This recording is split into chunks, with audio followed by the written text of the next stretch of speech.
Take a quick look at the music queens of the 60s and 70s, then versus now. Stick around, because some of these final transformations might just blow your mind. Cher conquered the world with Sonny Bono before reinventing herself as the goddess of pop, famously wearing Bob Mackey's scandalous naked dress to the Met Gala. Never shy about her cosmetic procedures or her endless farewell tours, she recently dropped a Christmas album and continues to date men 40 years her junior while defying time itself. Janice Ian stunned the industry with Society's Child, a song about interracial romance that radio stations banned and burned. After winning a Grammy for At 17 and enjoying a 50-year career, she was forced to permanently retire her singing voice in 2022 due to scarring on her vocal cords, leaving behind a poignant legacy of truth-telling. Wata Gloria Gaynor became the queen of disco with I Will Survive, recorded while she was wearing a back brace from a traumatic stage fall that nearly paralyzed her. She survived the disco demolition era and a painful divorce after 25 years of marriage, recently winning a Grammy for Best Roots Gospel Album as she embraces her faith. Melanie Safka captured the spirit of Woodstock, performing in the pouring rain before scoring a massive hit with the quirky, brand new key. Often battling her label over creative control, she remained an independent spirit who toured tirelessly for decades. The folk pop legend passed away in 2024, leaving behind a catalog of raw, emotional songwriting. Cherie Currie exploded onto the scene as the lingerie-clad teenager fronting the Runaways, famously screaming "Cherry Bomb" while battling a severe addiction to cocaine and crack. After leaving the chaotic rock lifestyle and writing a harrowing memoir, she completely reinvented herself as a professional chainsaw carving artist, creating intricate wooden sculptures in California. Petula Clark rode the British invasion wave with Downtown, famously causing a national scandal just by touching Harry Belafonte's arm during a 1968 television special. She never stopped working, recently appearing as the Bird Woman in Mary Poppins Returns, and continuing to tour globally well into her 90s, with her voice surprisingly intact. Maureen McGovern became the disaster theme queen after her Oscar-winning hit The Morning After from the Poseidon Adventure. Known for her 4-octave range, she faced a heartbreaking silence in 2022 when she was diagnosed with posterior cortical atrophy, a rare form of dementia that stole her ability to read music and perform live. Minnie Riperton possessed a rare 5-octave range, immortalized in the whistle notes of Lovin' You. She bravely broke barriers by revealing her mastectomy on national television long before it was normalized. Tragically, the angelic soprano passed away in 1979 from breast cancer, but her legacy lives on through her daughter, comedian Maya Rudolph. Donna Fargo topped the charts with The Happiest Girl in the Whole USA, becoming one of the most successful country pop crossover artists of the 70s. Her touring career was cut short by a multiple sclerosis diagnosis in 1978, and despite suffering recent strokes, she continues to write poetry and greeting cards from her home in Nashville.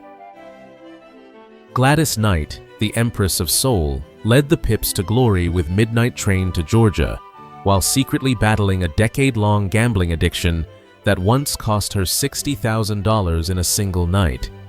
She eventually overcame her demons and remains a vocal powerhouse, recently performing at the Super Bowl and launching a farewell tour. Olivia Newton-John transformed from the sweet Sandy in Grease to the spandex-clad vixen of Physical. Her life was marked by the mysterious disappearance of her partner, Patrick McDermott, at sea, and a 30-year battle with breast cancer. She became a fierce advocate for plant medicine before passing away at her ranch in 2022. Dolly Parton wrote Jolene and I Will Always Love You in the same day, famously refusing to let Elvis Presley steal her publishing rights. Known for her self-deprecating humor about plastic surgery and wigs, she has donated over 200 million books through her imagination library and recently rocked a Dallas Cowboys cheerleader outfit on Thanksgiving. Leslie Gore ruled the radio with It's My Party and the feminist anthem You Don't Own Me, produced by Quincy Jones. While the world saw a teenage pop princess, she lived as a closeted lesbian for decades before finally marrying her partner of 33 years. She continued fighting for LGBTQ rights until she passed away in 2015. Crystal Gayle stepped out of the shadow of her sister, Loretta Lynn, to score a global smash with Don't It Make My Brown Eyes Blue. Famous for her ankle-length hair, which once caused a fan to pull her off stage, she still maintains those signature locks and performs regularly at the Grand Ole Opry.